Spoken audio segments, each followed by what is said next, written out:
Olá pessoal, tudo bem com vocês? É um prazer estar aqui. O meu nome é professor Guilherme Pinho, do Rick Domingues Concursos, e eu estarei aqui com vocês hoje conversando a respeito do curso Matemática do Básico. Aqui no Rick Domingues eu ministro todas as disciplinas relacionadas com a matemática, além, é claro, do raciocínio lógico. E atualmente, dentre outros cursos, eu ministro o Matemática do Básico. Legal, pessoal? Um baita curso, show de bola, que o Rick Domingues está trazendo aí de novidade para vocês via EAD. Esse curso ele já está aqui desde 2012 no Rick Domingues, tem sido ministrado por mim e diversos alunos já passaram por ele e os resultados têm sido excelentes, pessoal. Então agora a gente resolveu disponibilizar via EAD para que vocês possam aí de casa também estar melhorando os seus estudos da matemática. Bacana? O nosso papo de hoje é sobre o Matemática do Básico e a gente vai conversar um pouco sobre o que é o curso, como as coisas vão se proceder e, é claro, ver um pouco sobre algum dos temas abordados durante o nosso curso. No caso, operações fundamentais. Show? Isso para que vocês tenham uma ideia do nosso curso. Vamos lá então? Venham comigo então para duas perguntas, pessoal. Venham, vamos lá. Por que fazer o curso Matemática do Básico? Certo? Acho que essa é uma das principais perguntas que a gente deve se fazer quando vai começar um curso e realmente é importante a gente conversar a respeito dela. Além disso, o que você espera atingir ao final do curso? Pessoal, bom, eu como professor com certeza tenho alguns objetivos para estar alcançando com vocês até o final do nosso curso. Agora, eu resolvi fazer essa mesma pergunta para alguns alunos aqui do nosso curso e ver qual é a resposta que eles dariam. E por coincidência, a resposta de todos eles eram muito parecidas. Quem sabe vocês se identifiquem com algumas delas ou até com todas? Vamos ver então? Olha só o que surgiu aí.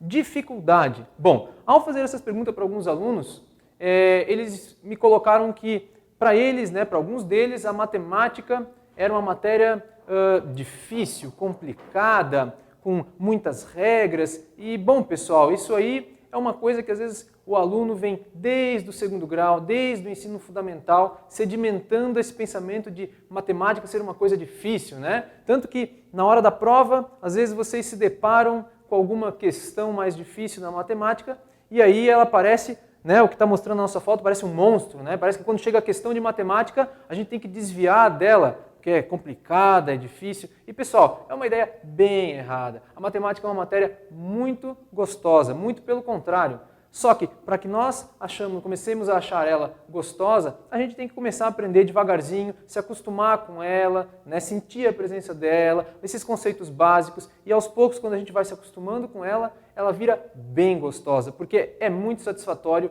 A gente sabe que a matemática não é uma matéria tão simples, mas é muito satisfatório a gente pegar um problema e conseguir resolver ele. Eu resolvi este problema de matemática ou de raciocínio lógico. Legal? Então, um dos pontos apontados aí foi a dificuldade. E eu tenho certeza que pegando esses conceitos básicos, vocês vão superar essa dificuldade.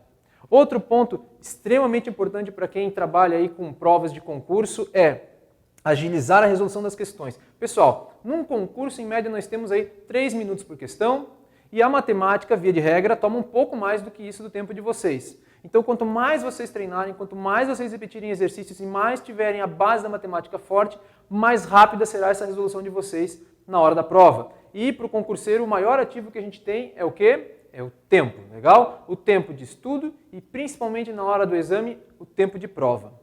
Independente dessas dois pontos que eu comentei com vocês até agora, o ponto mais falado por todos os alunos é o seguinte, e eu tenho certeza que vocês vão se identificar com ele também.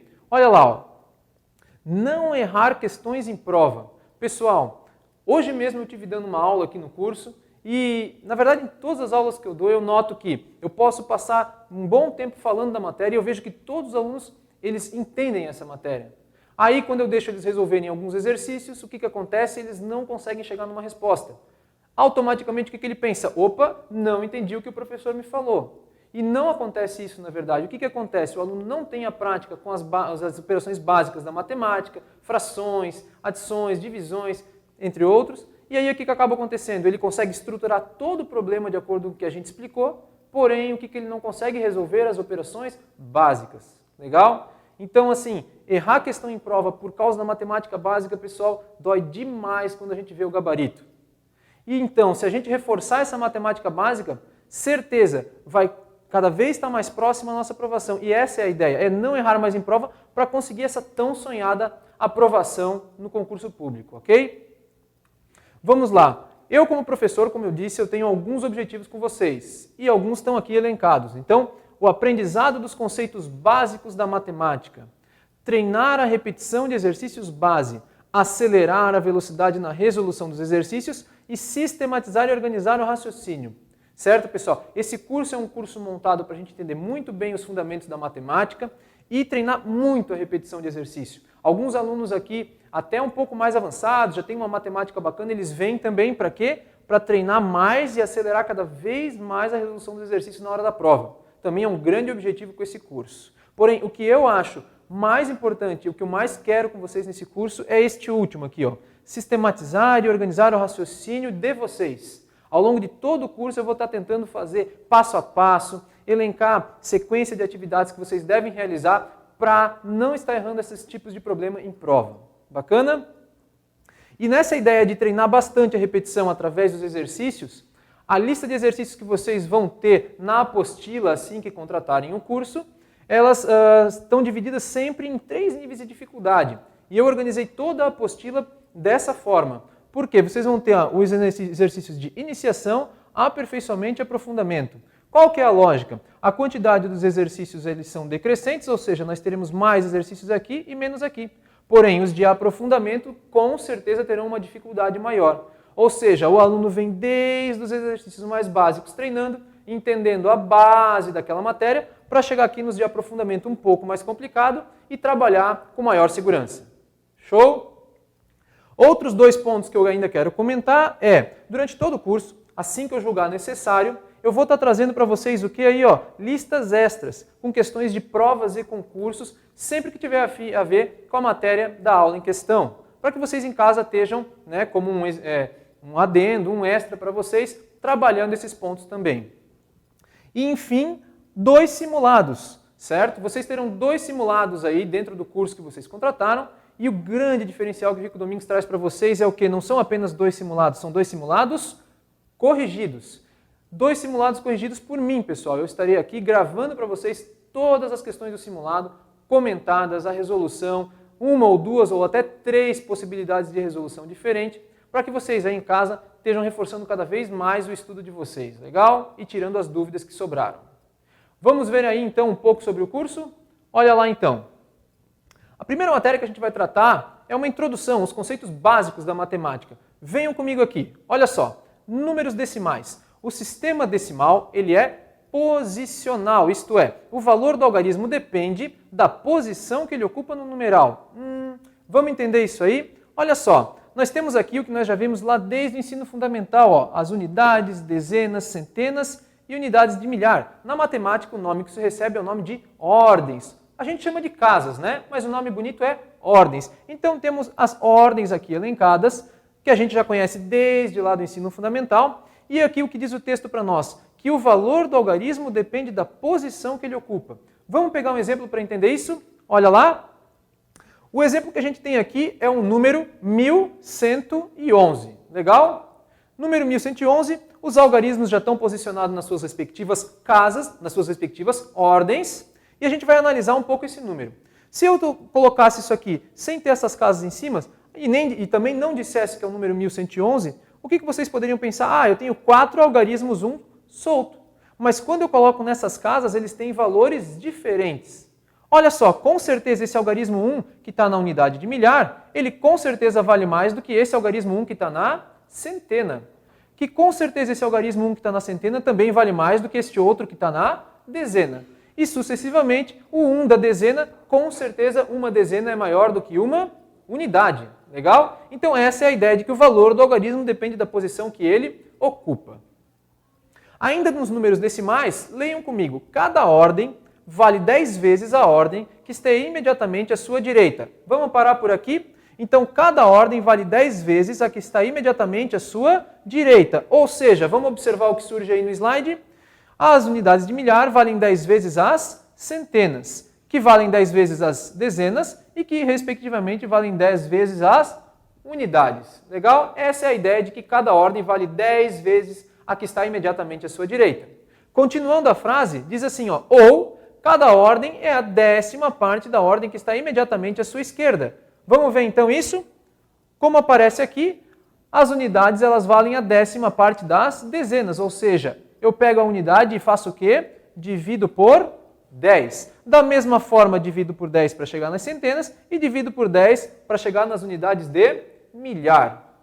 No próximo slide, a gente vai se ater um pouquinho mais com a parte de valer 10 vezes a que está à sua direita.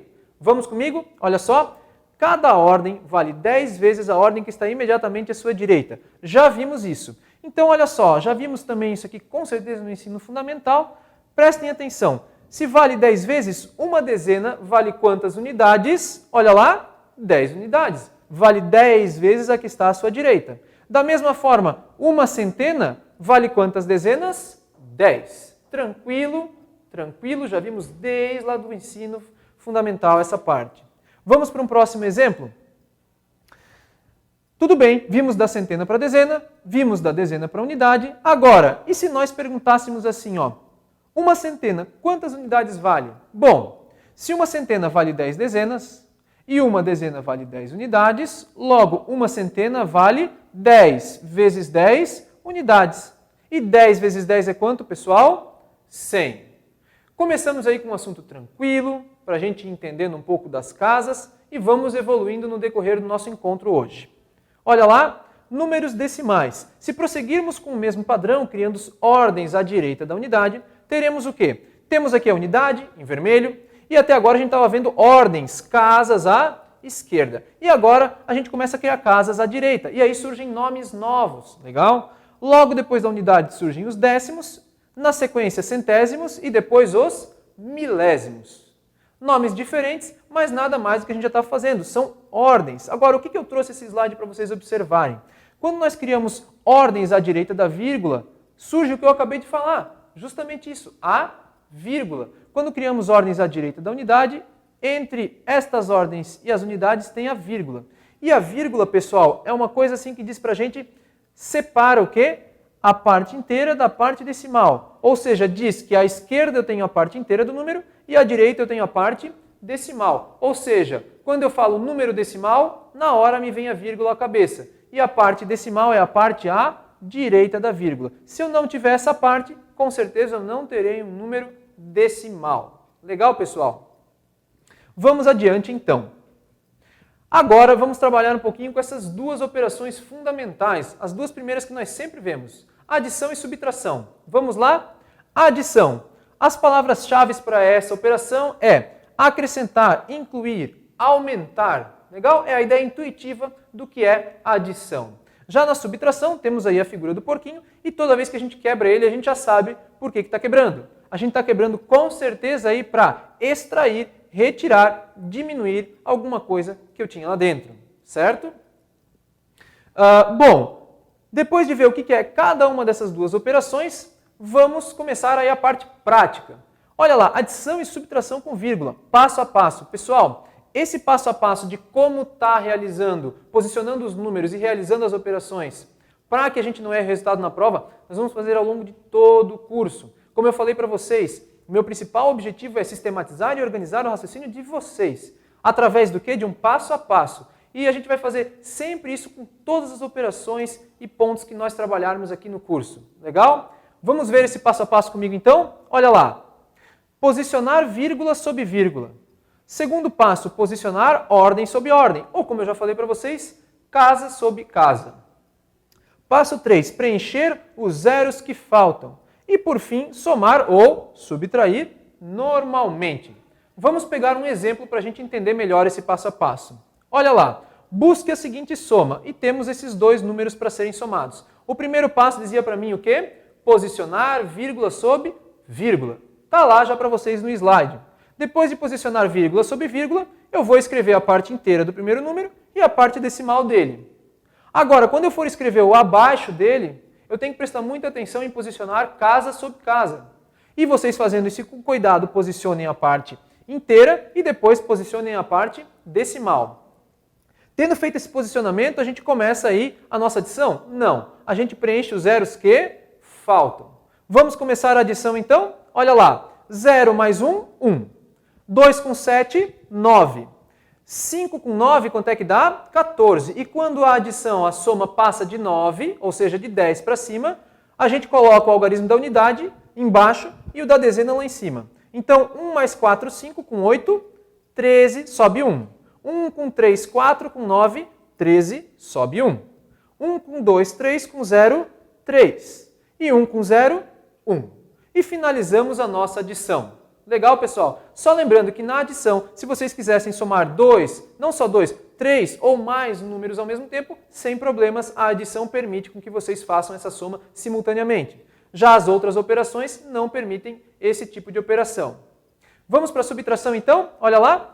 Busque as seguintes diferenças. Pessoal, começamos aí com dois exemplos bem básicos. Vamos lá? 23 menos 11. Bom, 3 menos 1. Bom, de 3 consigo tirar 1, sim ou não? Sim. 3 menos 1 dá 2 e 2 menos 1 dá 1. Beleza, tranquilo. Já vimos isso várias vezes na vida. Vamos para o próximo exemplo um pouco mais curioso. Por que ele é um pouco mais curioso? Observem, de 3 eu consigo tirar 7 sim ou não? Com certeza não consigo. 7 é maior que 3. Nesse caso, o que eu faço? Tenho certeza que vocês já estão pensando, empresta do algarismo logo à sua esquerda. Exatamente isso. Do 3 a gente empresta 1 e ficam 2 lá em cima. E esse 1 que a gente emprestou, a gente coloca aqui do lado do 3. E começa a realizar normalmente a operação de subtração. Vamos lá? 13 menos 7, quanto é que dá? 6. E 2 menos 1, 1. Finalizamos aí a subtração sem grandes dificuldades. Agora, o ponto bacana aqui da nossa matéria e do nosso curso é, será que vocês conseguiriam me dizer, olha só, prestem atenção no que eu vou perguntar a vocês. Será que vocês conseguiriam me dizer o seguinte? Bom, eu tirei 1 do 3 e sobrou 2. Eu tirei 1, né? Aqui eu tinha 3. Se eu tirei 1 e vou colocar com 3, 3 mais 1 não daria 4? Por que se eu tiro 1 daqui, ao invés de 4, eu acabo olhando aqui e tem 13? Já pararam para pensar e tentar entender o porquê é que isso acontece? Porque desde o ensino fundamental, ensino médio, a gente tem aprendido assim, ó, empresta do lado. Agora, por que a gente faz isso? Vamos entender? Olha só. Colocando aqui em cima para vocês agora, eu coloquei aqui, ó, D de casa das dezenas, U de unidades. Então, olha só que interessante. A gente tirou 1 do 3 que estava na casa das dezenas. Lembra lá? Quantas unidades tem uma dezena? 10. Então, se nós tiramos uma dezena e vamos colocar na casa das unidades, uma dezena equivale a 10 unidades. Então, se nós já tínhamos 3 unidades, mais 10 unidades resulta em quanto? 13. Está aí explicado para vocês e dito algo que a gente nunca tinha talvez parado para pensar antes. Bacana? Esse é o nosso curso, pessoal. Descobrir a matemática e entender o porquê que nós fazemos as coisas. Vamos adiante então. Aqui tem uma subtração um pouco mais complicada. Segue o mesmo passo a passo que eu já tinha dado para vocês até agora, sem problema algum. Realizem da mesma forma, né? Vírgula sobre vírgula, casa sobre casa, preencham os zeros que faltam e comecem a resolver. Agora, o interessante é, 0, tem como tirar 6 daqui? Opa, com certeza de 0 eu não consigo tirar 6. Então o que eu vou fazer? Como a gente viu agora há pouco, eu vou emprestar do imediatamente à sua esquerda. Agora, o problema é, imediatamente à esquerda eu tenho o quê? 0, cara. 0. Como é que eu vou emprestar alguma coisa de nada? Porque 0 é nada. Ah, então eu vou olhar para o mais à esquerda ainda. Ferrou, outro 0. O que eu faço nesse momento? Pessoal, essas dicas desse tipo de subtração e muitas outras, a gente vai trabalhar com muita calma durante o curso e vocês têm diversos exercícios para treinar em casa. Eu garanto para vocês que vocês vão sair daqui sabendo como realizar uma subtração dessa. Tudo bem? Vamos aí às próximas matérias. Multiplicação e divisão. Multiplicação, temos aí coelhinhos e com certeza quando os coelhos resolvem se encontrar, o que acontece? Nada mais do que aumentar o número, né? Porque 2 coelhos juntos resultam em muitos mais, vocês sabem disso. Agora, divisão, temos a figura ali, ó, um pão sendo dividido. E a ideia de divisão é separar, distribuir, repartir. E pessoal, essas palavras que eu coloco aqui, por mais básicas que elas pareçam, elas aparecem em concurso. Eu estava dando uma aula ontem e ainda comentei exatamente isso com os alunos. Legal? Nas questões que eu estava trabalhando, as palavras remetiam ao fundamento do que era uma divisão, uma repartição. Então, desde já, até essas palavras são importantes para vocês. Vamos trabalhar um pouco na prática? Dentro da divisão, nós temos dois tipos de divisão. A divisão exata e a divisão não exata. Vamos trabalhar aqui para ver o que é cada uma? Olha lá, começamos a divisão então. Fazemos o nosso tracinho de divisão, colocamos o dividendo e o divisor e vamos começar a divisão. Bom, 4 eu não consigo dividir por 12. 49 com certeza eu consigo dividir. Vamos lá então? 49 por 12 dá 4. 4 vezes 12, 48. Começo a fazer a minha subtração. 9 menos 8, 1. 4 menos 4, 0 e eu não preciso representar. Baixo o 2 para poder continuar a divisão. 12 dividido por 12, 1. 1 vezes 12, 12. E realizando a nossa subtração, quanto é que dá o resultado? 0. Pessoal, tenho mais alguma coisa para baixar aqui? Não. Se eu não tenho nada mais para baixar, o 0 que a gente acabou de achar é o que nós chamamos de resto. Bacana? Vamos ver então a divisão não exata, o que acontece. Posicionamos o nosso traço de divisão, 94 estão posicionados, 9 eu consigo dividir por 4. 9 por 4 quanto é que dá? 2. 2 vezes 4, 8. Realizando a subtração, o resultado quanto é que dá? 9 menos 8, 1. Baixamos o 0. 10 dividido por 4 quanto é que dá, pessoal? 2. E 2 vezes 4, 8. Realizando a subtração, 10 menos 8, quanto é que sobram? 2. Pessoal, tem mais alguma coisa para baixar nessa divisão aqui? A resposta é não. Se não tem o que baixar, o nosso 2 seria o quê? O resto. E aqui está a grande diferença do que é uma divisão exata e do que é uma divisão não exata. A diferença está no resto. Para a divisão exata, o resto sempre será 0. E para a divisão não exata, o resto sempre será diferente de 0. Agora, eu tenho certeza que vocês aí em casa estão se coçando, dizendo, professor, naquela divisão da direita, eu ainda conseguiria continuar. Certeza. Quando a divisão não é exata, a gente ainda pode continuar dividindo. E continuar dividindo é fazer o quê? É tirar esse parênteses e adentrar nas casas decimais. Casas decimais lembra o quê? Vírgula. Então a gente posiciona a vírgula e a vírgula permite a gente colocar aquele 0 lá embaixo, lá, ó. E 20 dividido por 4, quanto é que dá? 5. 5 vezes 4, 20. E 20 menos 20, quanto é que dá? 0. Pessoal, cheguei no 0, aqui não tem mais o que fazer. Se eu já entrei nas casas decimais e achei 0, não tem mais o que fazer. Sendo assim, este é o meu resto. E aí vocês aí em casa, talvez alguns de vocês estejam pensando, ah tá, então agora a divisão é exata. Opa, calma lá. Divisão exata, o resto precisa ser 0. Porém, temos vírgula na divisão exata? Nunca. A divisão exata pressupõe resto 0 e a gente não adentrar na vírgula. A partir da hora que o resto é diferente de 0 ou a gente adentra na vírgula para frente, a divisão já é considerada não exata. Legal? Show? Vamos adiante então. O nosso penúltimo exemplo de divisão. Temos aí, ó, 109.434 por 52. Meu Deus, professor, começou a complicar, né? A gente tem que começar cada vez a evoluir mais as nossas contas. Então vamos lá. O único número que daria para dividir seria o quê? 109 por 52. Imaginem vocês numa aula iniciando essa divisão. 109 por 52 daria quanto? 2. E 2 vezes 52? 104. Vamos iniciar a nossa subtração então? 9 menos 4, 5. E 0 menos 0, 0. 1 menos 1, também dá 0. Não precisamos representar. Continuamos como a gente aprendeu até agora, baixando o próximo algarismo. 4. 54 dividido por 52, quanto é que dá? 1. 1 vezes 52, 52. E 54 menos 52 vai dar exatamente quanto? 2, né? 4 menos 2, 2. 5 menos 5, nada. E não precisamos representar.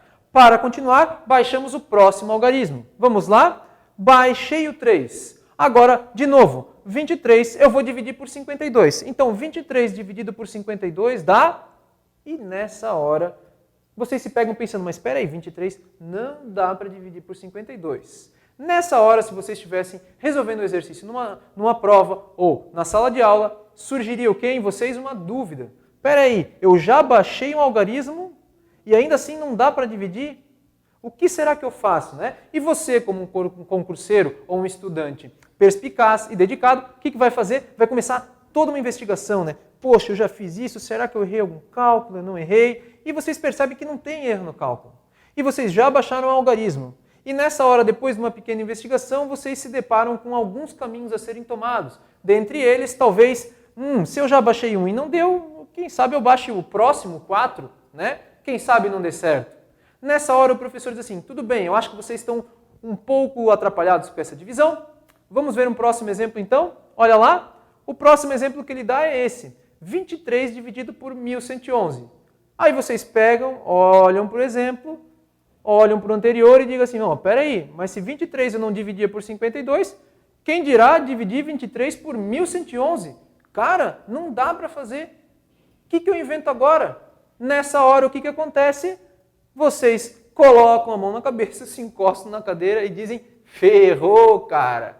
O que eu invento nessa hora? Bacana? Pessoal, calma lá, sem problemas nenhum. Calma. Todos esses problemas que eu mostrei para vocês até agora, todas essas situações, a gente vai ver dentro do curso com toda a calma possível, mostrando todos os passos para vocês, para dar segurança na hora da prova. Não só esses assuntos que eu trabalhei com vocês até agora e que eu mostrei até agora. Além desses outros assuntos, como os que estão aqui elencados para vocês, a gente também vai trabalhar nesse curso, tá? Olha lá, ó, frações, operações com mais de uma fração, com 3, 4, 5 frações, potenciação, radiciação, produtos notáveis, fatoração, o famoso colocar o fator em comum em evidência, expressões numéricas e algébricas, além de conjuntos numéricos e MMC e MDC, coisas que caem direto em concurso público, né? O mínimo múltiplo comum e o máximo divisor comum, pessoal. Então, tudo isso a gente vai estar trabalhando com vocês para que vocês se sintam cada vez mais seguros em estar realizando uma prova de concurso público. Show? Pessoal, ao final do curso, eu tenho certeza absoluta que vocês vão ter todas as ferramentas necessárias para que vocês estejam realizando uma questão como essa aqui na hora do concurso.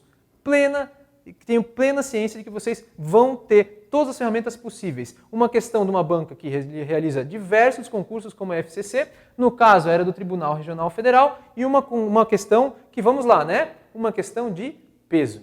Certeza absoluta vocês vão ter todas as ferramentas possíveis para resolver essa questão. Bacana? Pessoal, finalizando, deixo aí um pensamento. Eu tentei 99 vezes e falhei, mas na 100ª tentativa eu consegui. Nunca desista de seus objetivos, mesmo que esses pareçam impossíveis. A próxima tentativa pode ser a vitoriosa, pessoal. Certo? Um pensamento de Albert Einstein, muito bacana. Então, se vocês já tentaram as 99 vezes ou não, venham com a gente, venham para o Rico Domingues fazer essa 100ª tentativa. Bacana? Pessoal, o meu nome é Professor Guilherme Pinho, do Rico Domingues Concursos. Eu desejo bons estudos para vocês, um abraço e até a próxima!